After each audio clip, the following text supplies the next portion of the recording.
Assalamualaikum warahmatullahi wabarakatuh, Ananda semua. Nah, pada minggu ini kita akan masuk ke materi yang baru, yaitu materi jaringan hewan.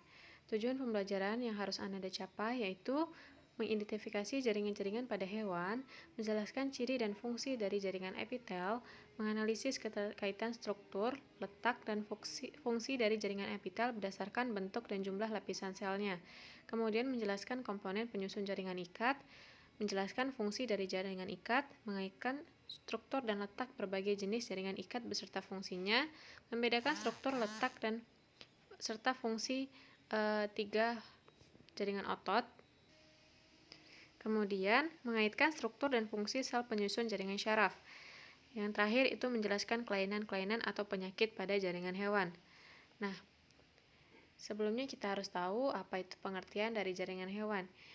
Jaringan hewan sebenarnya tidak jauh beda dengan pengertian dari jaringan tumbuhan, yaitu jaringan yang tersusun atas sel-sel hewan yang memiliki struktur dan fungsi yang sama. Kemudian tubuh manusia dan hewan itu terdiri dari beberapa jaringan yang memiliki keterkaitan antara struktur dan fungsi antara satu jaringan dengan jaringan yang lainnya. Nah, jaringan hewan ini dibedakan menjadi 4 macam, yaitu ada jaringan epitel, jaringan ikat, jaringan otot, dan jaringan syaraf. Nah, dapat Ananda lihat di bagian gambar di samping itu adalah contoh dari beberapa jaringan yang terdapat pada hewan. Contohnya pada tangan itu ada jaringan epitel, jaringan otot, jaringan syaraf, dan beberapa jaringan ikat. Kita masuk ke bagian-bagian dari setiap jenis jaringan hewan, yaitu ada jaringan epitel, ada epitel pipih, kubus, silindris, epitel transisional, dan epitel kelenjar. Kemudian ada jaringan ikat, itu ada jaringan ikat longgar, adiposa, ikat padat, tulang rawan, dan tulang sejati. Sedangkan pada jaringan otot dibagi menjadi 3, itu ada jaringan otot polos, otot lurik, dan otot jantung. Jaringan syaraf itu ada neuron sensorik, neuron motorik, dan neuron konektor. Nah, mungkin pada materi atau pada hari ini kita akan membahas mengenai sampai jaringan ikat saja jika waktunya cukup. Nah, pengertian dari jaringan epitel. Jaringan epitel ini merupakan jaringan yang menutupi atau melapisi permukaan tubuh dan membatasi rongga antar tubuh yang ditemukan hampir di seluruh permukaan tubuh dan melekat pada lamina basalis atau membran dasar. Jadi, jika dikaitkan atau dibandingkan dengan jaringan tumbuhan, jaringan epitel ini bisa disamakan dengan jaringan epidermis atau sebagai jaringan pelindung. Nah, jaringan epitel ini dibagi berdasarkan bagian yang dilapisinya, yaitu ada epitelium, jaringan epitel yang melapisi bagian luar tubuh. Kemudian ada mesotelium, yaitu jaringan yang melapisi rongga tubuh. Kemudian endotelium, yaitu jaringan yang melapisi organ dalam tubuh. Ciri-ciri lain dari jaringan epitel yaitu sel-selnya tersusun rapat, jadi sangat sedikit rongga antar selnya. Kemudian tidak mengandung pembuluh darah, namun terdapat syaraf. Kemampuan regenerasinya tinggi, artinya pertumbuhan sel-selnya cepat dan banyak gitu. Kemudian fungsi umum dari jaringan epitel ini adalah untuk proteksi atau perlindungan, absorpsi, sekresi, reseptor, dan pertukaran zat. Nah, fungsi dari jaringan ikat yang Ibu jelaskan tadi yaitu sebagai pelindung. Jadi jaringan epitel ini untuk memproteksi jaringan yang berada di bawahnya dari kerusakan mekanis seperti tekanan, gesekan, radiasi ultraviolet, dan serangan mikroorganisme. Sedangkan untuk sekresi yaitu sebagai kelenjar atau jaringan penghasil getah, yaitu seperti mukus atau lendir. Kemudian ada reseptor. Reseptor ini yaitu sebagai penerima rangsangan dari luar ataupun dari dalam. Kemudian itu adalah lalu lintas zat atau transport zat, yaitu penyerapan zat ke dalam tubuh atau pengeluaran zat dari dalam tubuh. Seperti itu. Nah, jaringan epitel ini dibagi berdasarkan bentuk struktur selnya dan penyusun lapisan selnya. Nah, berdasarkan struktur selnya itu ada 3, yaitu ada epitel pipih, epitel yang lapisan pipih seperti lembaran, dan nukleusnya terletak pada tengah, seperti gambar yang Ibu tunjuk ini. Sedangkan ada epitel kubus, yaitu bentuknya tentu saja seperti kubus, nukleusnya terletak di tengah. Kemudian ada epitel silindris atau epitel yang berbentuk seperti panjang. Jadi sel-selnya itu berbentuk panjang seperti batang dan nukleusnya berada di dasar sel. Nah, ini mohon maaf PPT-nya sepertinya yang ini kurang Ibu edit, tapi Ibu jelaskan saja. Itu jenis epitel berdasarkan jumlah lapisan sel penyusunnya, yaitu ada epitel pipih. Epitel pipih ini dibagi menjadi dua, ada yang selapis dan berlapis. Jadi yang selapis ini sifatnya semi-permeable dan tempat transport zat dilakukan seperti difusi dan osmosis. Dan lapisan ini biasanya terletak pada pembuluh darah, pembuluh limfa, dan pembuluh kapiler. Kemudian itu ada lapisan yang berlapis. Fungsinya itu lebih untuk melindungi bagian luar tubuh dan mudah untuk melakukan regenerasi. Biasanya terdapat pada bagian-bagian mulut, kulit, dan vagina. Kemudian itu ada epitel kubus atau cuboid epithelium. Itu juga dibagi menjadi berdasarkan sel penyusunnya, yaitu ada selapis dan berlapis. Yang selapis ini biasanya terdapat pada saluran kelenjar ludah, kelenjar keringat, saluran ginjal, dan kelenjar gondok. Nah, fungsinya ini tempat sekresi dan pelindung.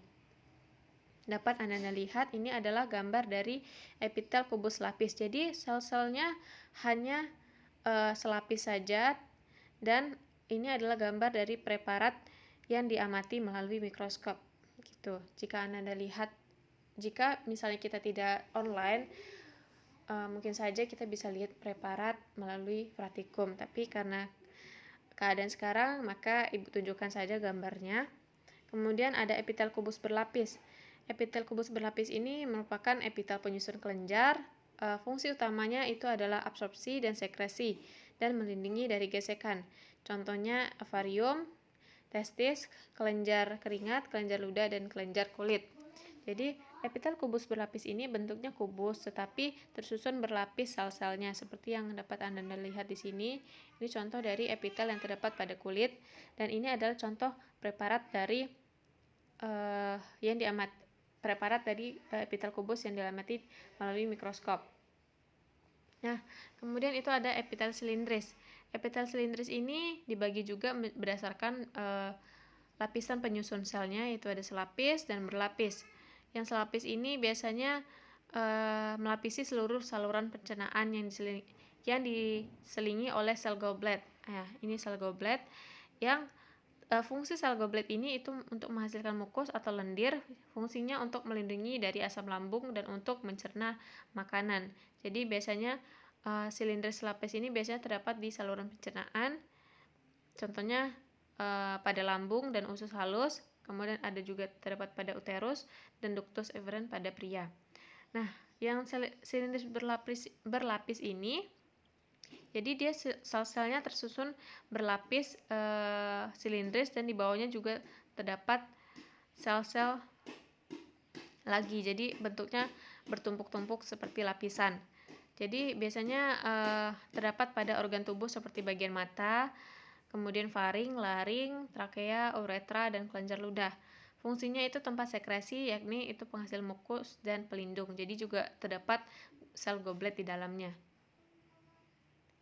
Nah, kemudian itu ada epitel silindris. Epitel silindris ini biasanya ada, yaitu namanya epitel berlapis semu bersilia. Jadi sel-selnya juga tersusun seperti dua lapis, namun terjadi karena adanya perbedaan tinggi sel. Jadi dapat Anda lihat di gambar ini, sel-selnya juga tersusun seperti dua lapis, tetapi tingginya berbeda. Ada yang besar, ada yang kecil, dan letak dari nukleusnya juga berbeda. Ada yang di dasar dan ada yang di atas. Dan biasanya yang hanya terlihat itu adalah bagian yang selnya lebih tinggi. Contohnya terdapat pada saluran pernapasan atas. Kemudian ada epitel transisional. Nah, epitel transisional ini adalah epitel yang bentuknya berubah-ubah dengan cara mengembang dan mengempis, dan sifatnya impermeable. Jadi artinya dapat fleksibel seperti itu. Jadi biasanya epitel transisional ini terdapat pada saluran pernafasan, ureter, dan kandung kemih. Contohnya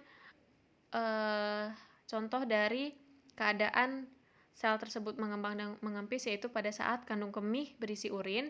Nah, sel epitel ini akan berkembang seperti sel kuboid atau sel kubus. Terkadang juga bisa berbentuk pipih.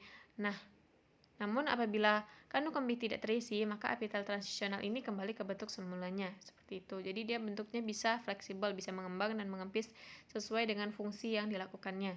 Nah, contohnya itu terdapat pada kandung kemih, ureter dan uretra dan tubulus ginjal. Nah, kemudian itu ada jaringan epitel kelenjar. Jaringan epitel kelenjar ini merupakan jaringan epitel khusus. Nah, perannya dalam sekresi senyawa yang membantu proses fisiologis. Jadi, senyawa yang disekresi nanti disimpan di dalam sel dalam bentuk granula sekresi. Nah, epitel kelenjar ini dibagi menjadi dua, yaitu ada endokrin dan eksokrin. Jadi yang endokrin ini merupakan kelenjar buntu yang tidak mempunyai saluran. Jadi dia tidak mempunyai saluran, dan hasil sekresi kelenjar ini langsung memasuki sistem peredaran darah. Senyawa yang dihasilkan disebut dengan hormon, dan contohnya adalah kelenjar timus, kelenjar adrenal, kelenjar tiroid, dan kelenjar paratiroid. Kemudian ada epitel kelenjar eksokrin. Kelenjar eksokrin ini adalah kelenjar yang disekresi melalui saluran khusus. Fungsinya untuk membantu metabolisme dan komunikasi. Kemudian contoh kelenjar eksokrin ini contoh kelenjar yang membantu metabolisme itu adalah kelenjar ludah dan kelenjar keringat. Sedangkan contoh kelenjar eksokrin yang berperan dalam komunikasi adalah feromon. Oke, kita masuk ke jaringan ikat di video selanjutnya ya.